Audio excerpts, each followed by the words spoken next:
പണിയാളൊക്കെ തീർന്നു. എന്താണാവോ മെസ്സേജുകളോ? ഇത് ഓണാവണില്ലല്ലോ. ഇതെങ്ങനെ പൊട്ടിയത്? ആരെടുത്തത് ചോദിക്കട്ടെ. ഞാൻ രണ്ടിനെ നാളെ ശരിയാക്കി തരാം.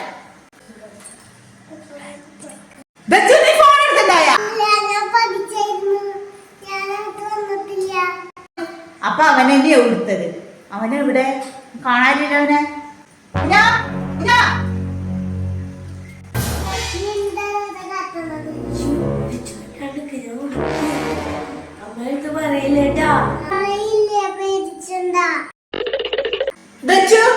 നീ കുഞ്ഞനെ കണ്ടാ? ചേട്ടൻ അടുക്കള വാർഡിന്റെ മുക്കിലെന്നില്ല, കണ്ടിട്ടെന്നില്ല. അപ്പൊ അത് ശരി. നീ ഫോണ് പൊട്ടിച്ചിട്ട് അതിന്റെ മുക്കിൽ ഒളിച്ചിക്കല്ലേ? നിന്നെ ഞാൻ ശരിയാക്കി തരാടന്ന്. അയ്യോ